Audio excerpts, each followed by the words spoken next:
राजनीतिक अमात्रवाद। दुःखमयी स्तोत्र, दुःख स्तुति और महिमा। अगर सांप्रदायिकता खत्म हो जाए तो नेता खत्म हो जाएंगे, अगर दंगे फसाद खत्म हो जाए तो पुलिस खत्म हो जाएगी, जनता चोटिल नहीं होगी तो डॉक्टर खत्म हो जाएंगे, पुलिस केस नहीं होगा तो वकील खत्म हो जाएंगे, वकील खत्म हो जाएंगे तो जज कैसे पैसा कमाएंगे। इसलिए राजनीतिक अहमवाद के अनुसार सभी अपने ही अस्तित्व में विश्वास रखते हैं।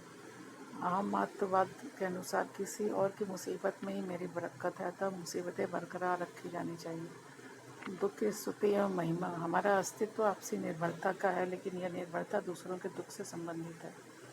दूसरों के दुख में ही हमारा सुख है, अतः समाज में दुख हमेशा बना रहना चाहिए। भगवान ने इसीलिए सबको दुखी बनाया ताकि उसके दुख से दूसरा व्यक्ति सुखी हो सके। हम दूसरों के दुख को देखकर आनंदित होते हैं। दुख नहीं होगा तो ज्योतिषी बेकार हो जाएंगे।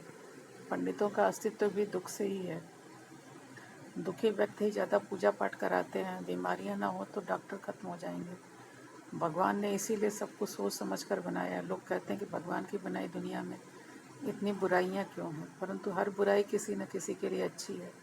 इसीलिए हमारा अस्तित्व परस्पर निर्भरता का है। इसी परस्पर निर्भरता की वजह से आपसी सौहार्द बना रहता है। एकमात्र दार्शनिक एक योगी ही है जो दुख के समूल नाश की बात करता है। इसीलिए कोई दर्शन शास्त्र पढ़ना नहीं चाहता।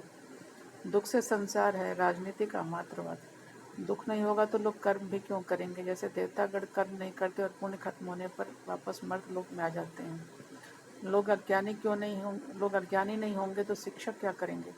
इसीलिए समाज में अज्ञान हमेशा बरकरार रहना चाहिए। अतः राजनीतिक अमात्रवाद के अनुसार दुख हमारे अस्तित्व के लिए अत्यंत आवश्यक है। यही प्रैग्मेटिज्म अर्थात व्यावहारिकतावाद है।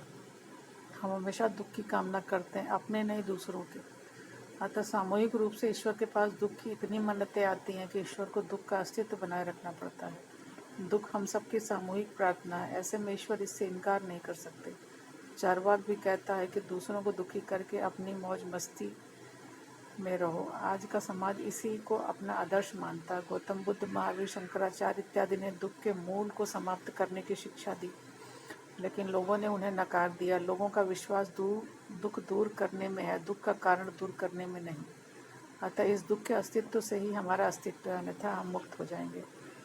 स्मशान में बैठा एक डोम इंतजार कर रहा होता है कि किसी की मृत्यु और पार्थिव शरीर आए। पोस्टमार्टम करने वाला डॉक्टर इंतजार में होता है कि कोई पुलिस केस की बॉडी आए।